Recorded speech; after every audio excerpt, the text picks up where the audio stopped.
You had a 6-year journey of what you called doing Navy SEAL training on your brain.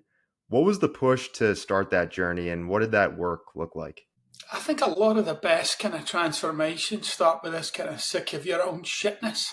I like that. Right. So I kind of had to, I definitely hit a point in my life where, I'd done enough blaming, and not even overtly blaming people. It was kind of like surrendering to, the drift of life, if you like. And, this kind of powerlessness and eking out an existence, trying to make the best that I could. And I think if you'd asked me at the time, I would have said I felt as if I was doing an okay job, but there was just something deeply unsatisfying about it. Just profoundly unsatisfying about my life. And I think there's a point for everybody. Some people aren't aware of it, maybe not locked into it, but there's a point where you're asking yourself something like, what, what's this life for? Like what, is this going to even matter? And so I hit that kind of juncture of my life where my bullshit was no longer flying, and I really needed some self intervention. And what did that work look like to go into that Oh, self-intervention? it was only, I had a member of my family had had done like personal growth work and development, and I'd never. That was a million miles away for me. I'm not doing that. I was like a stereotypical. Imagine like your cartoon character of a Scottish guy, right? So that was me, right? Like determined, pissed off, single minded, right? Will not be defeated, you know, and don't need anybody, wildly independent. And, my brother in law had said, I do this work and it's great. I'm like, I'm not doing your work. I'm not. In fact, I said to him, he said, I did this course. You should try it. I said, I'm not doing your stupid course. Charming. Um, and funnily enough, he said, I'll pay for it. And I said, when is it? And that was the beginning. It was like the first time I'd ever really introspected in a controlled way or a way with any kind of purpose or with any kind of direction. I think everybody introspects to one degree or other, but it's all kind of random. I think the spark that creates a change for a lot of people, and it goes to what you were saying, and I think it's within my own life as well, is it's like it's not so much that we are motivated by who we want to become that creates change. It's more Yeah, so of the pain of who we are right. and dealing with that pain of like I can be so much better, and like I'd rather deal with the I'd rather go through the pain of becoming somebody who's much better than I am right now rather than the pain of just staying who I am Yeah, today. And I really like the just some would say it's crass language or just like to the point language of just like, hey, yeah, this is real shit.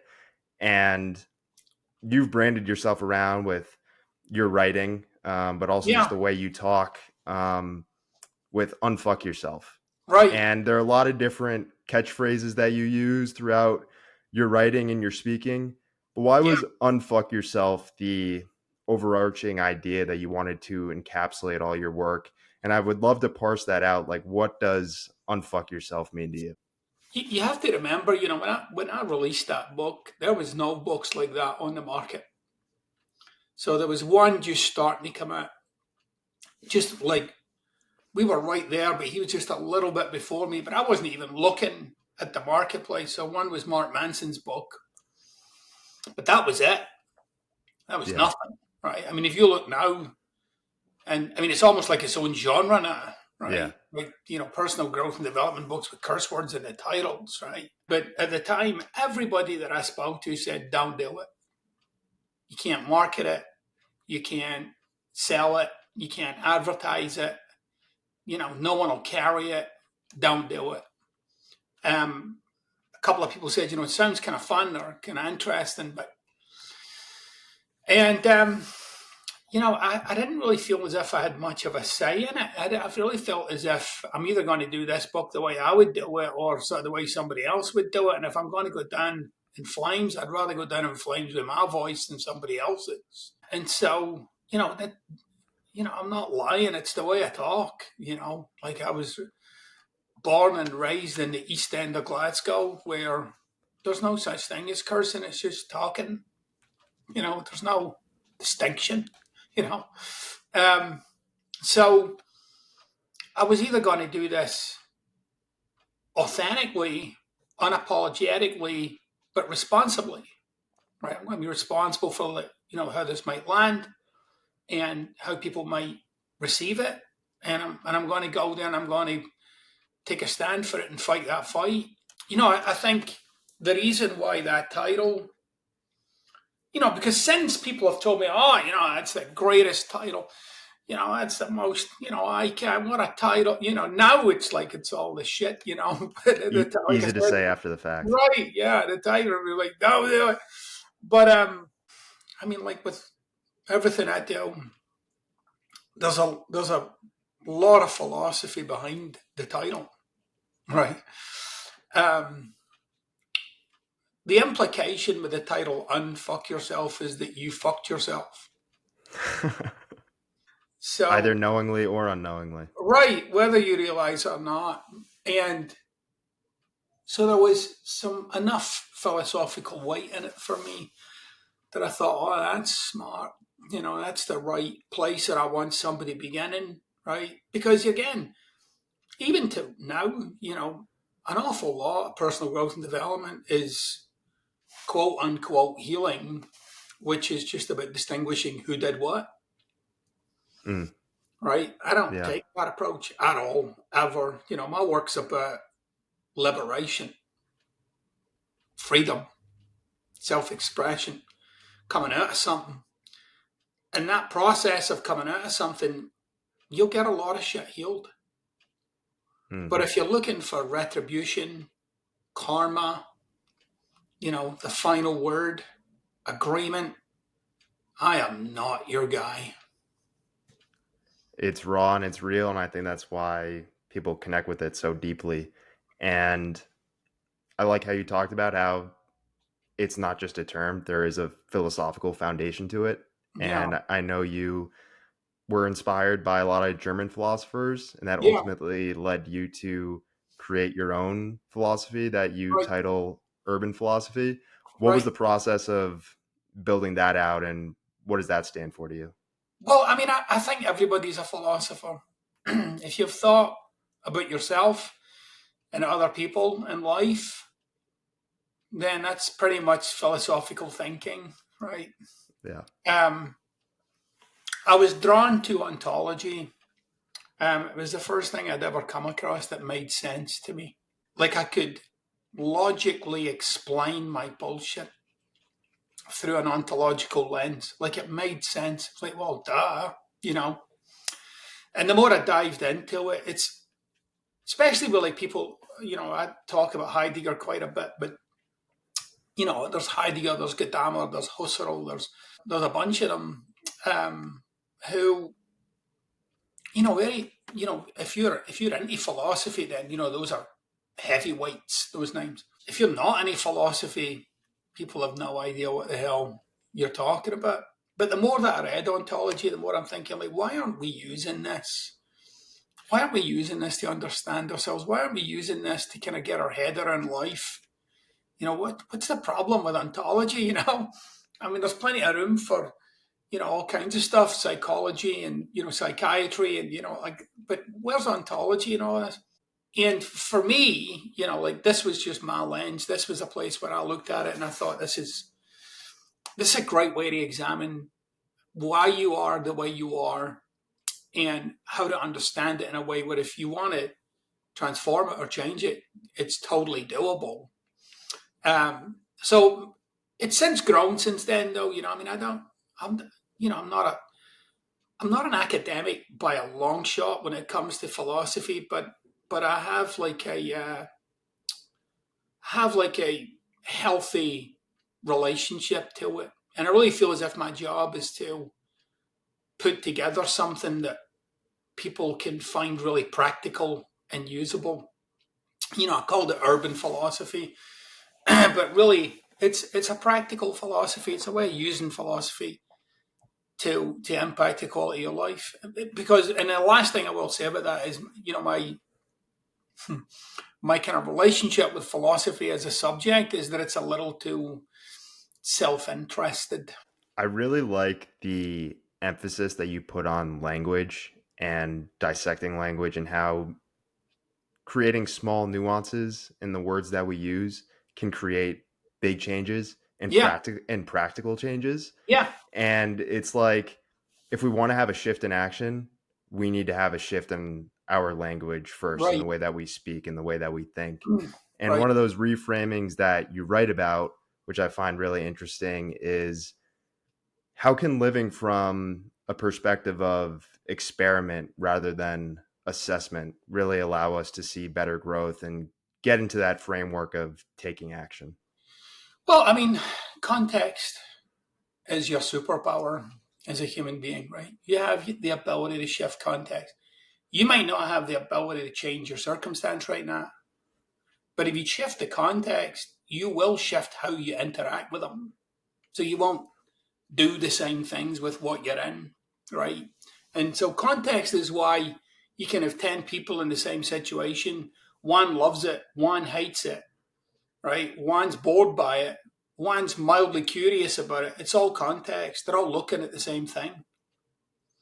So in life, if you can understand the degree to which you automatically produce context, right? Like automatically you're conditioned because context will inform you as to how you should interact with it, right? So a lot of people when they get up in Monday morning, there's like a weight in the pit of their stomach.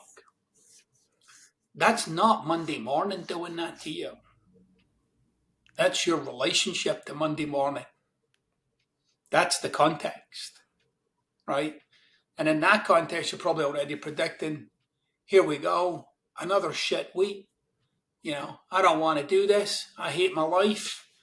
Yeah, that's a context, right? That'll give you certain results, experiences, and a kind of limitation of how you can interact with that thing. There's only so much you can do, and you'll mostly spend your time looking for relief, right? So you'll be like finding little windows of what you think are joy, but are really just relief from your own context.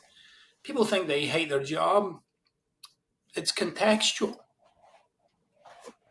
I don't doubt that you hate. I don't doubt that for a minute. um, but sometimes the confusion with people is they think context is just positive thinking. I hate positive thinking. I think it's a fucking terrible idea, right? And positive thinking is a terrible idea because you don't believe it, right? So in some way, it has to be true. So if you shift context with something, you'll see that that is the grand experiment of being alive, right? Years ago, I read Nelson Mandela's book. It's been a long time, probably about 10 years ago. And he was in prison for, a couple of decades. And he had no experience of being locked up. It was not his experience. Was he locked up? Yeah. But to him, he was free. That's context. And in life, you know, if you check in with your experience of yourself and realize that it's contextual, then you're free to recreate and create context and come at life from new places. That is the grand experiment. That is to play at this thing called your life. Do you think you've created space between your consciousness and your identity? I think I've done enough work in my identity where it has less and less of a say in the quality of my life. The tricky thing with all of that is it takes a lot to realize the whole of what you've become. So it takes a lot to understand it because you're so wrapped up in the needs and the wants and resentments and they can't get overs and they're never going to get pasts and the hope and there was a point in my life where I realized that everything that was coming out of my mouth was perpetuating this. Everything. Every time I wanted to talk, voice an opinion, say ask somebody a question, it was all just this bullshit, you know? Um, and it's pretty deep and penetrative work to try and see it as itself kind of sitting there in your life wanting air. It wants to talk. And it does, it does. It comes out, And then there are times, in the kind of quiet of a moment, I might be like, okay, just settle down here. And so it's the balance between kind of what Heidegger would have called the default self and what I'm committed to putting on the face of the planet. And it's not a war or a fight or something. It's just like, it's the game of spotting what's what and bringing it forth. And whatever it is I want to have be there, spoken into existence, made real, that's a created phenomenon. It's not to fix anything about who I've been or stuff I don't like about my own bullshit. Like, it's all independent of that. It stands alone. What do you think the first step is for people in taking the right direction? It's not linear. Listen, if I could go, so step one, and Yeah. then, right, I'd have written a lot more freaking books than these ones. Introspection is very organic, but there has to be a point to it. And if you start with the principle, right, just start with the principle that everything you do has a purpose. Everything you do, there's a point to it. The question is, what's the point of it, right? And mostly the point of everybody is just to pretend they're somebody else. Yeah. That's it. There's nothing else to it. Like the whole point of your existence is to pretend that you're not the you that you think you are deep down. Right. It's like a great shame that we have, about what people are going to find out. The most revealing thing for me was when I just owned it. I'm just going to fucking tell people. So, and I wrote about this in my second book, but my view of myself is I'm not smart enough. So all of my talking is to hide that. But the conundrum of that is you have to keep proving it too. So like you're hiding it and proving it. And you're proving it so that you can overcome it. But then you're hiding it, right? And that's the kind of cycle of it. And that's the exhausting part. So if you can, this is why like I insist, all of my books they're not long and they're not dense. And that's deliberately that way. They're spaced out, they're airy, but they're demanding. So I'll hit you with the weight of an anchor around the side of your head. And then you just got to kind of sit with that. Like, shit. If you just skim through the book, it'll do nothing. But if you sit with it and you think and you let it talk to you, like all of my books, the value is in the gaps between lines and phrases and sentences and chapters. Like, that's the power. The power's in the thinking that happens. But in my second book, ontologically speaking, I think I really gave people a very good doorway into understanding their own machinery. If you want like the most fortuitous way in to examining that, something like my second book, if you can find something like that or that book, it's simple, it's easy to understand, and when it lands, it'll catch your breath. A theme that I talk about a lot is unwilling pain and going through unwilling challenges, and how in the long term there can be a lot of benefits in beauty and going through that unknowing pain and that entire process. Yeah. And I'm talking from experience here. I think one of those beauties and why I was able to look back on this pain that I went through in such a positive light is because, yes, it was unwilling pain, but it allowed for me to also be broken down so that I could find that person within myself when I wasn't able to willingly or consciously dig down into that person. But because I was broken down and, my shell broke, it was like, all right, I had no filter, right? Right. It wasn't as hard for me to do, or it wasn't as stressful or as uncomfortable because it was like, well, I went through this really bad pain, and that was a lot harder than this work that I'm going to do now to really bring my true and authentic self to the surface. Yeah. And building off of that and getting more so into your writing, what's your philosophy on willingness and what that means? Willingness comes down to just, it's a place you return to. So if you can bring forth willingness, there's nothing big enough to stop you. That's it. Just, am I willing? And so there's a question I wrote in my first book. I talked about, asking yourself that question. And one of the ways to ask it would be to ask yourself, am I willing to keep living my life this way? Now, I mean, look, that seems like a pretty simple enough question to ask somebody, but it's loaded. The question is absolutely loaded.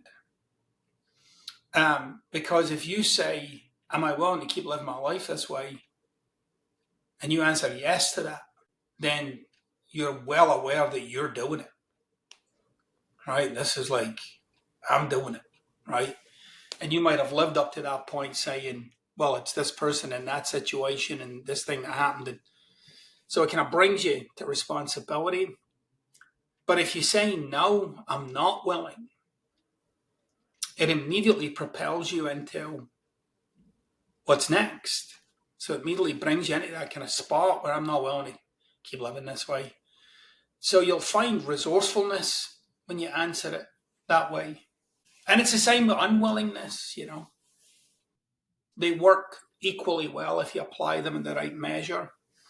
But that's another way. Willingness, to bring forth willingness, is a context shifter, which makes it a game changer, and it will call upon you to act in your life, which is where all the action's going to happen and where the change is going to happen.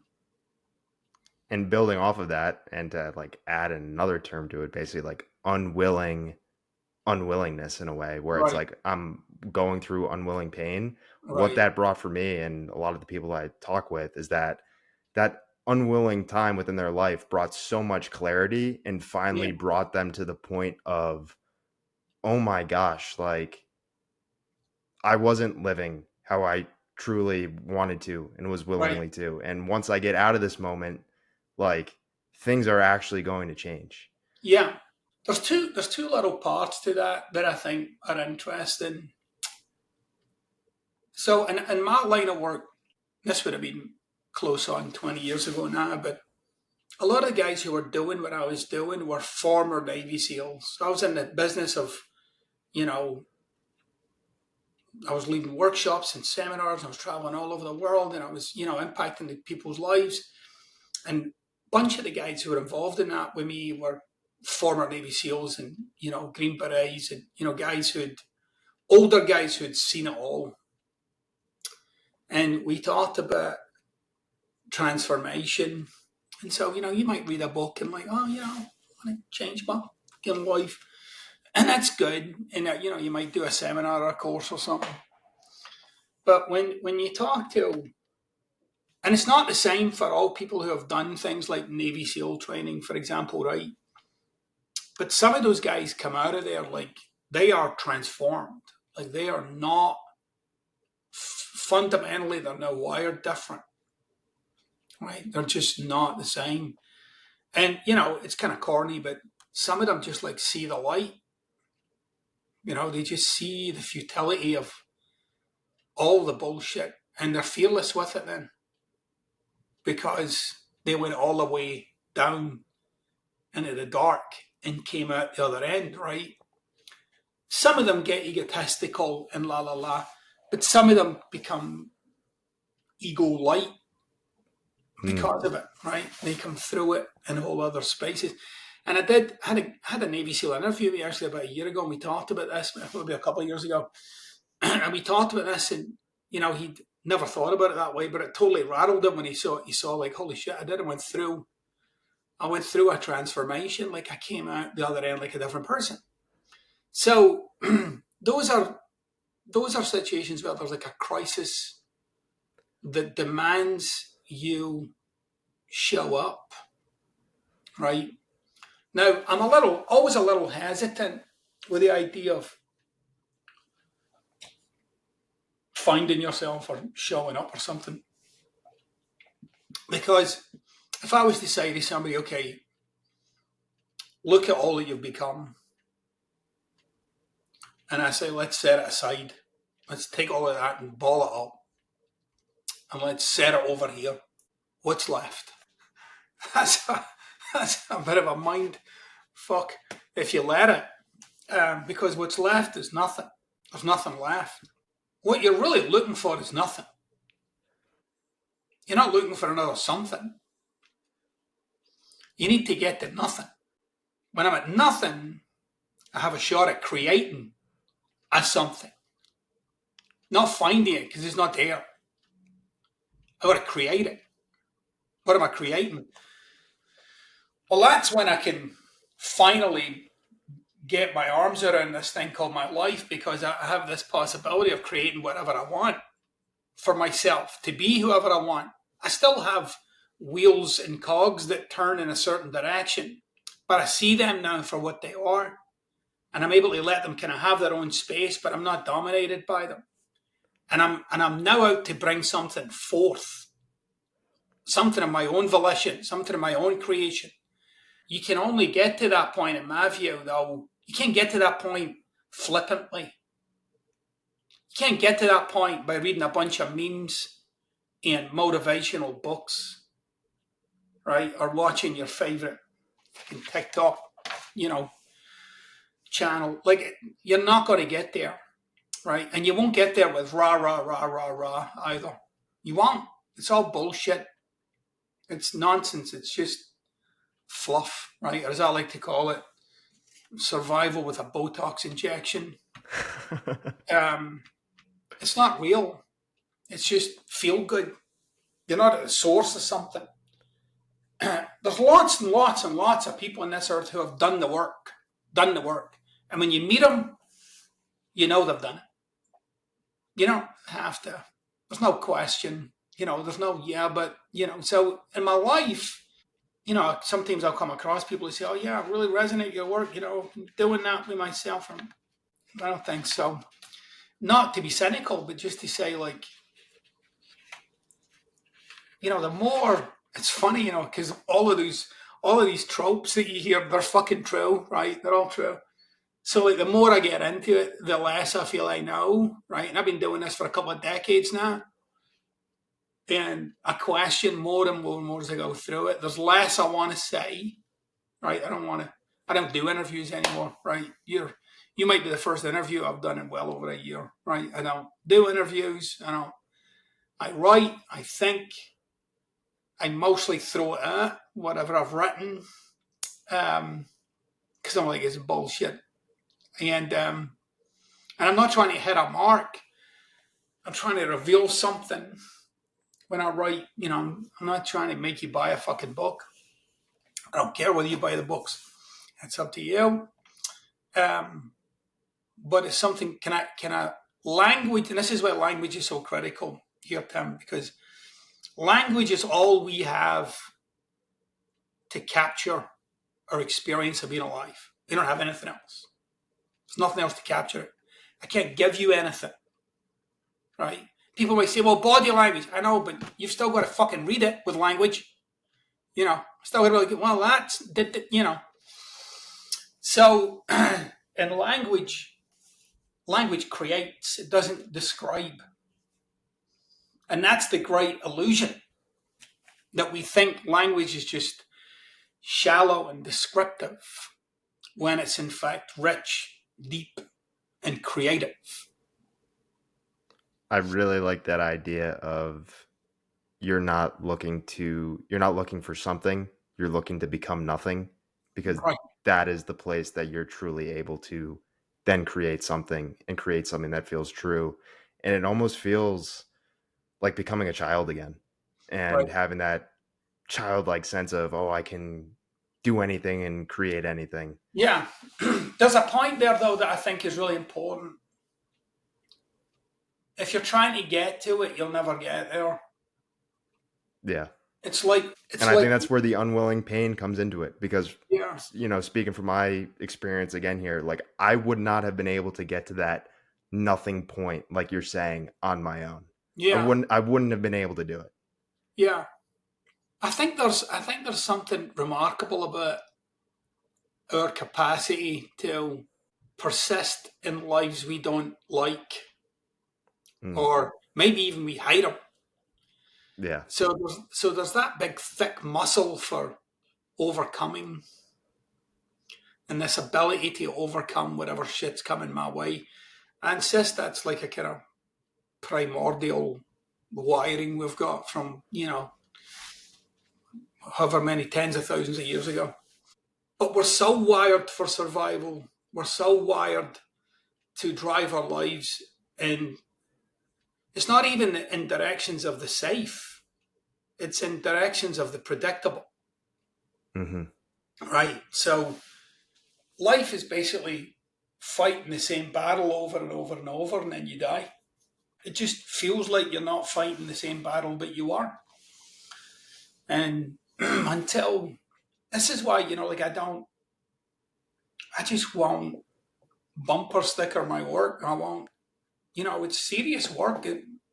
The titles might seem a little flippant to you, but what's in there is deadly. Yeah. you know, it's deadly. It's to the bone. I mean, I just finished a new book. I'm saying finished. There's probably another round of edits to go, but we're about 98% there with it. But it might be the most unbridled I've ever been on the page. I'm just like, fuck it. Like you're either going to love this or you're going to hate it. But the ones that are going to love it, they're going to get everything out of it. So that's what I'm aiming for. And I'm not going to argue with, if you disagree with it. Okay, it's a big universe. Go shout somewhere else. And at this point in your writing career, do you feel like that's just naturally how the writing came out and the ideas came out, or did you have the conscious awareness of like, hey, I want it to I've sound like I've this? never I've never written a book to make money, Yeah. so I've never done that. I've never written I've never written with the idea, oh, I hope this sells a lot of copies. Um, it's just useless. It's pointless. You're trying to write a book to ghosts. Hmm. So your book should be, in my view, should serve a purpose. It should be something that it fulfills in the universe. Like, so, if you look out wide enough and far enough and you say, okay, what's something that needs communicated right now? That's what I'll write. I'll come from there. But with this book, probably this may be a first for me, or certainly in the fullness of this book, this is a first. I've had very little experience of actually writing this book. My experience is it's just coming out. Like I'm not even. It's not like it's effortless, because it's not effortless, but I don't have to, like, everything that I want is just coming up and that, you know. And then there's how to language that. And there's some things that in the book, I even say it in the book, where I was having an experience of something, but I didn't have the language to give it to you. I don't have the words to give this to you so that you're like, oh shit, yeah, I get that. And I couldn't find it. And everything that I tried to do with it just sounded so thin and pointless. And so I was talking to a former colleague of mine, And one of the things that we kind of stumbled on, like, the more abstract something becomes, the more kind of a little kind of thick it becomes, but it's hard for me to give it to you.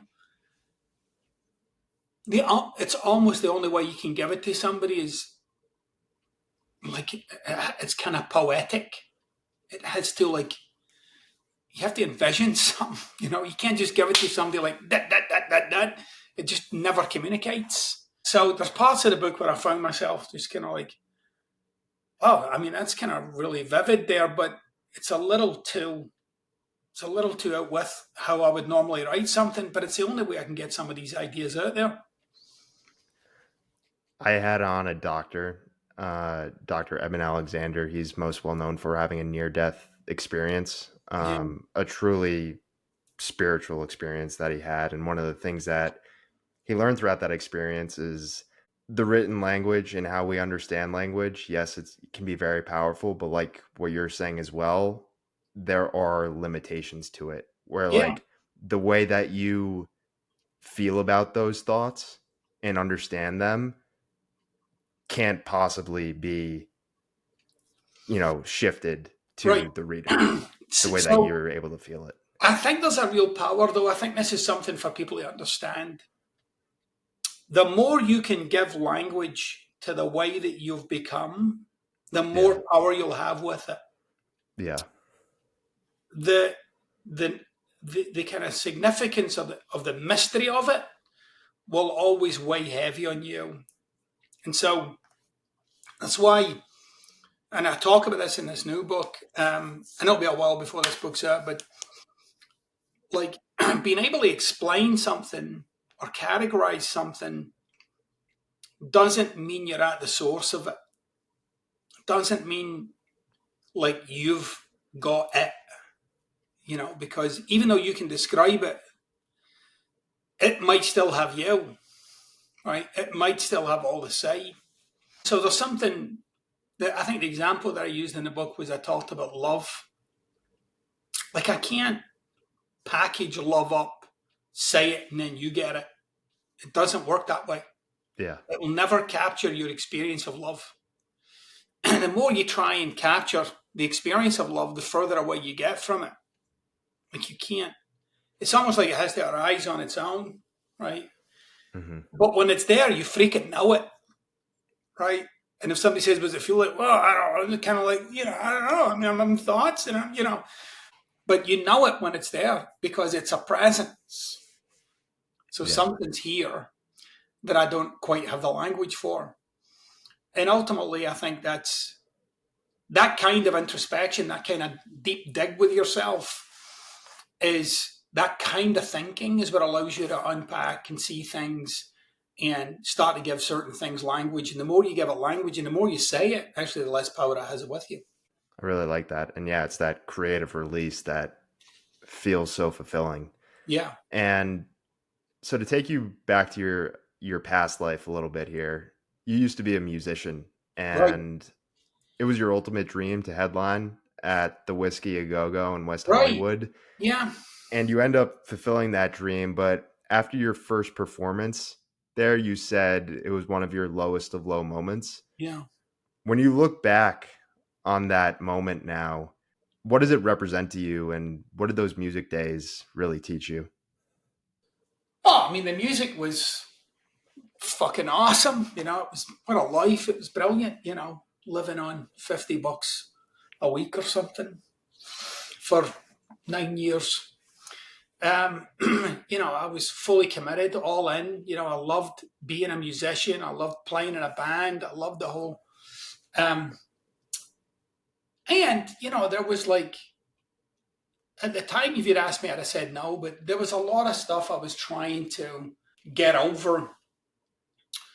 I was trying to get to a point, and and this is the same for all of us. We really believe that when I get to that point, that'll be it. I'll be golden, right? When I get there.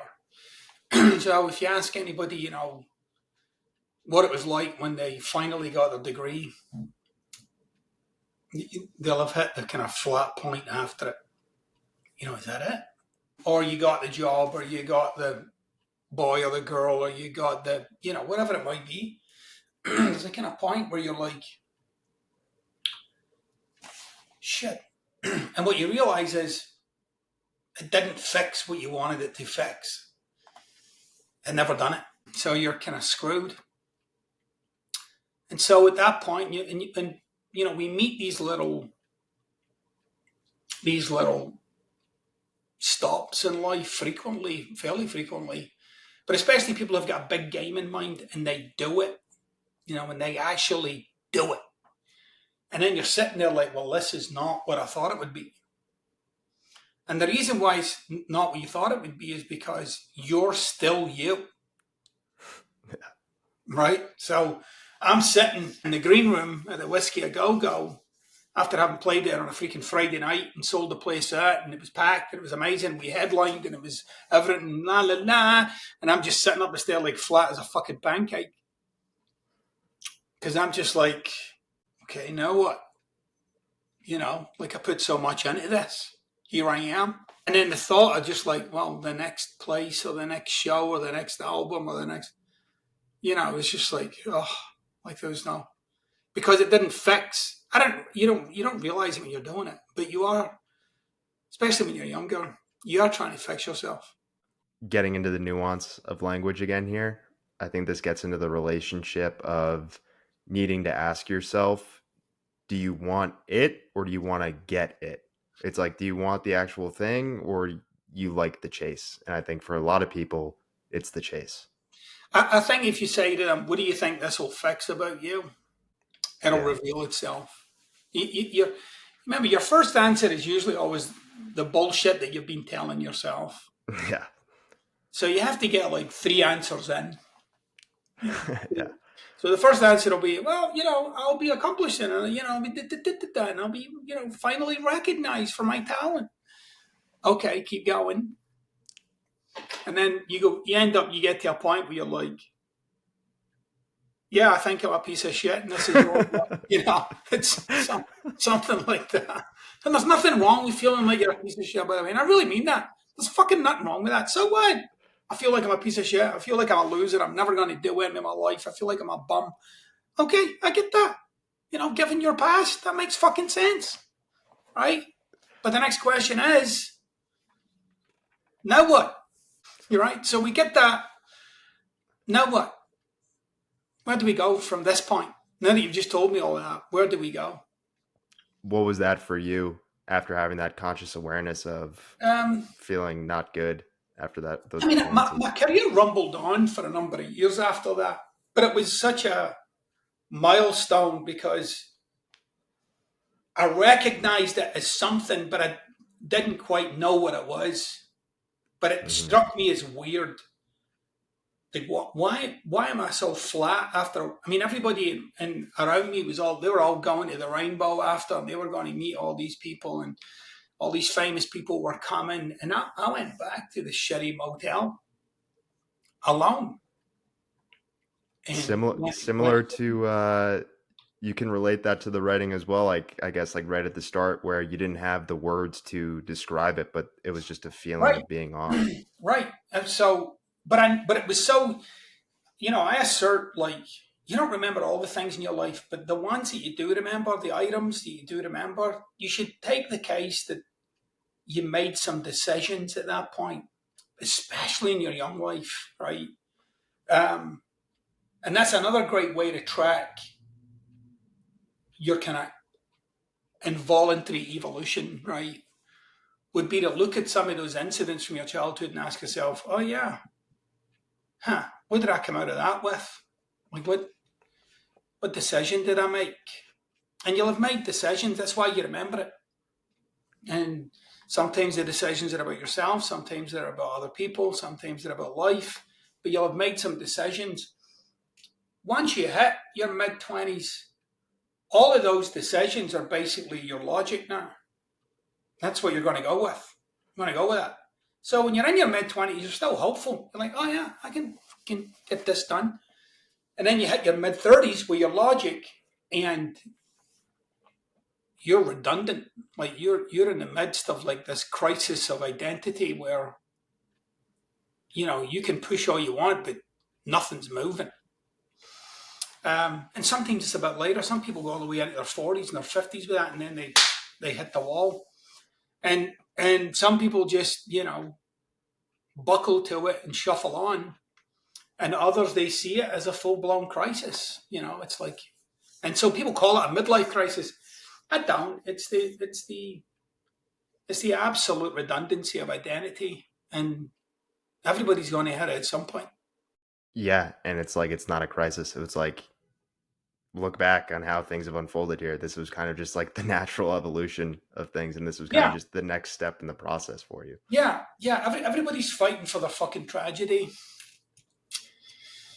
instead of maybe releasing the significance of that, Yeah. and instead of using it to direct what's next. Try creation, try creating something about what's next. Um, but I know that's not easy. What I'm saying, but it doesn't mean to say it's not simple. Yeah. I like the deeper underpinnings of your ideas on how we're always winning no matter what, Yeah, and how our subconscious mind plays a massive role in that. Can you explain that further?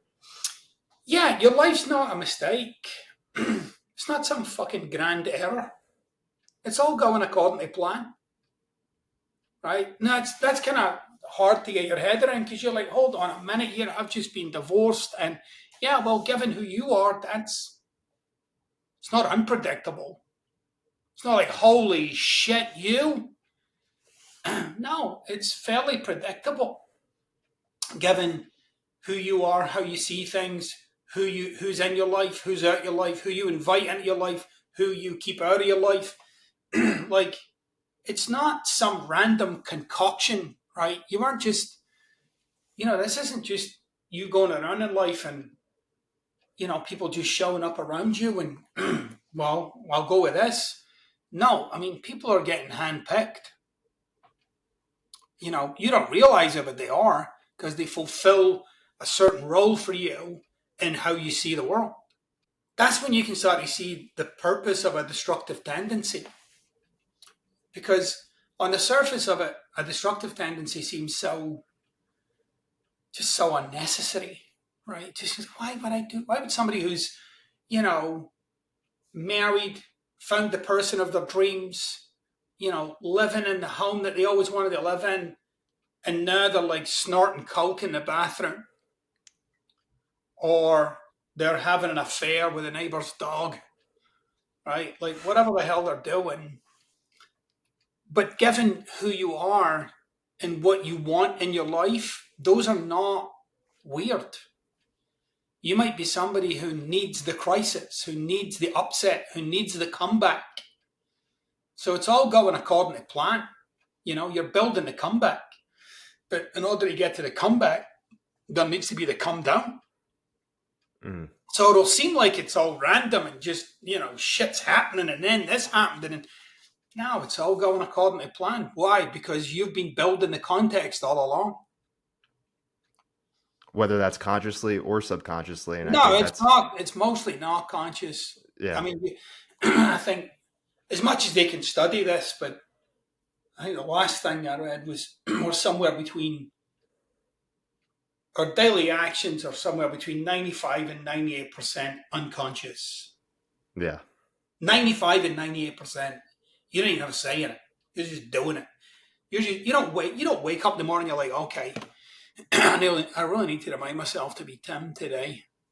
There's no There's none of that. You're just getting up and doing it and doing what Tim would do. And, turning on the TV that Tim would or wouldn't turn on, or that radio station, or go for a walk or a jog or a run or not. Or you're doing what Tim would do. And what Tim would do comes from a set of rules that Tim made up, that he didn't know he was making up, that he wrote and didn't know he was writing. And he set the stage for himself to go on and live his life.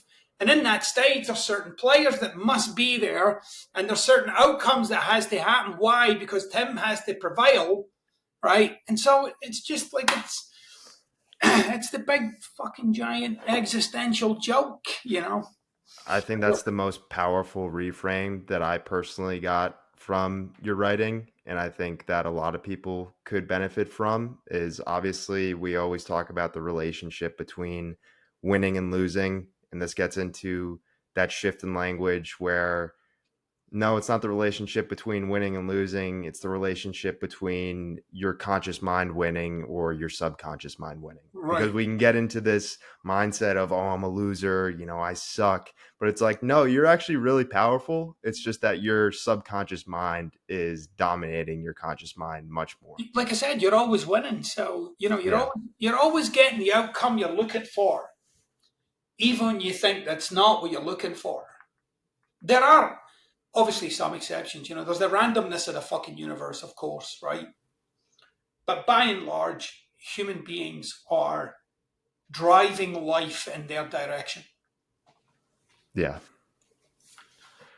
So building off of that, are there any tools that you recommend for shifting our subconscious mind to work in a way that is more aligned with our conscious mind? Oh man, I mean, I think I'd be a lot more significant in this world if I was able to answer that question. I think you have to look at um, what Nietzsche called it, what Jung called it, um, and awareness is simply bringing to the surface that which was once in the unaware, Yep. right? So again, you can't think of it like some battle that's going on. It's not a battle. It really is a discovery. And the more that I bring to the light, it's not a fucking problem. I just need to bring it to the light so that I can know what I'm playing with, right? Know where I'm going to be compelled to go because it'll feel like it's life, but it's my own compulsion. And so it's really like I think the phrase that I used years ago, I used to say to people, this is about interrupting the drift. And it's interrupting the drift of who you've become. And even if you can interrupt that in a moment, if you can take a new action in a moment, you've interrupted the drift of your life. You've done it in a moment. And it might be relatively inconsequential, but you did. You intervened. You took another turn. Sometimes where people get a little messed up with that idea is they think it's the opposite turn, which is it's not. The opposite turn is just more of the same, right? I'm just now using the same blueprint to determine the outcomes of my life, right? Like if I said to everybody, just go into work tomorrow and just be loving with everybody, people would be like, are you fucking kidding? At work? I'm like, yeah, just go in and be loving. Just tell people you think they're great and it's awesome you work with them. And they'll think I'm high or something. I'll be like, I know, because you're not being you.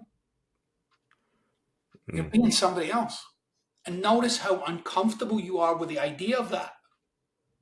Notice how like fucked up you're getting by the idea of not being you.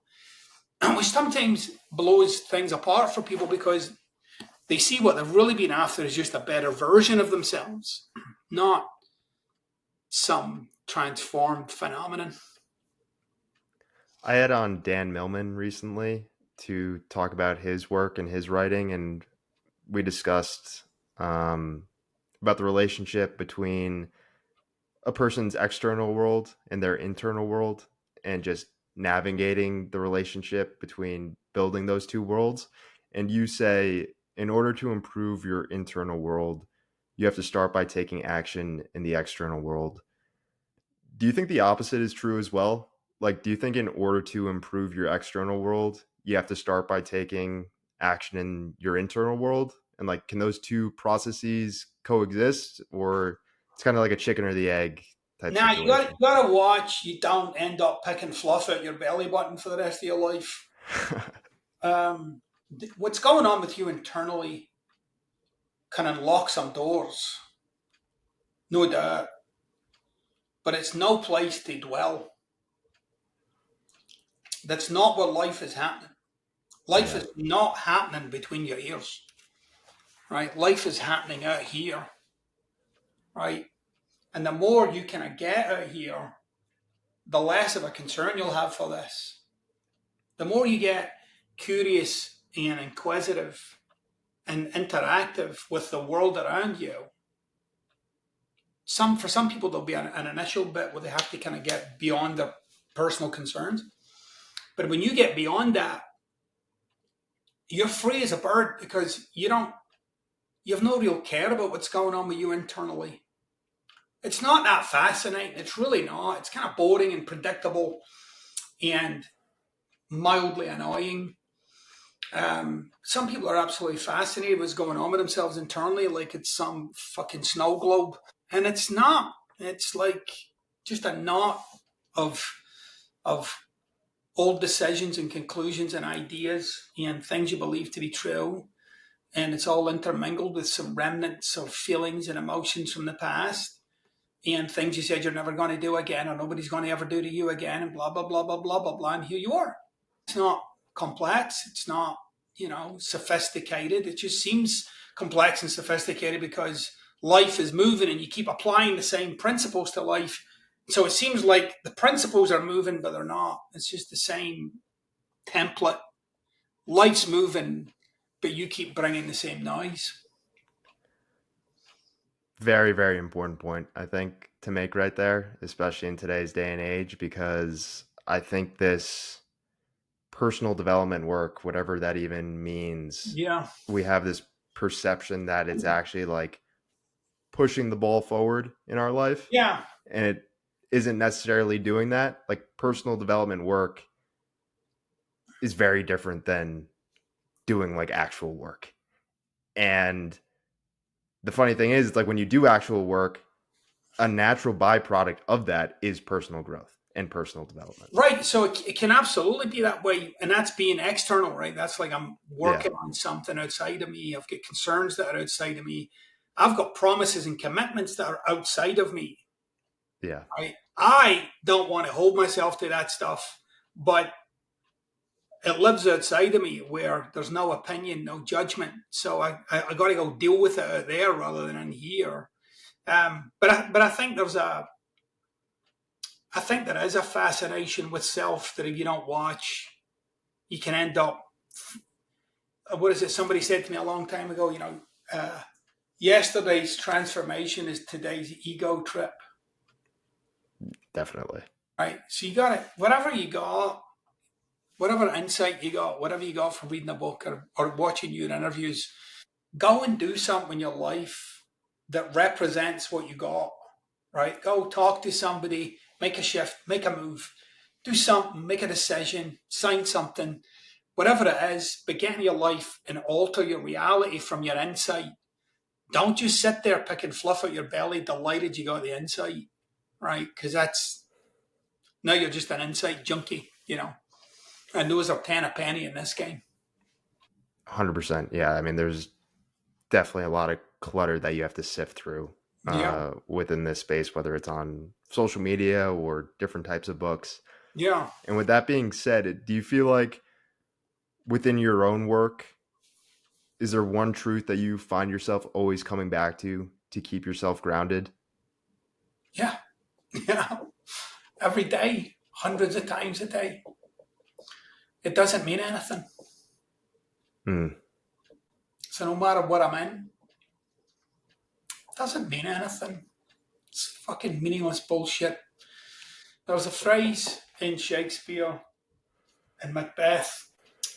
There's a really famous part in Macbeth where the protagonist says, "Tomorrow and tomorrow and tomorrow creeps in this petty pace from day to day, to the last syllables of recorded time, and all our yesterdays have lighted fools the way to dusty death. Out, out, brief candle. Life is but a walking shadow." I think there's just like people need to understand this. What I got from Shakespeare. It's all bullshit. It's all this nonsense running around, creating dramas, chasing things, pursuing things. Life is but a walking shadow. It's a fucking poor player that struts and frets his hour upon the stage and then he dies. And all that noise means nothing. So Sartre said it, you know, I think Descartes said it. So many great philosophers have said it. We live in an indifferent universe. And we're the ones bringing all the noise. So every day, it doesn't mean anything. It just doesn't mean it. And so whatever noise I've got myself into, whatever shit I've got myself into, it doesn't mean anything. And that always gives me a chance to get perspective and to come back and be like, okay, take a breath.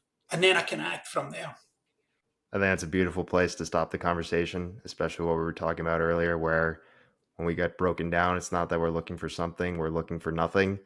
And wasn't expecting to end the conversation with you reciting Shakespeare, but I think that was beautifully put. Gary, where can people go to see more of your work, your writing, if they want to connect with you? You go to the website, garyjohnbishop.com. You can follow me on Instagram.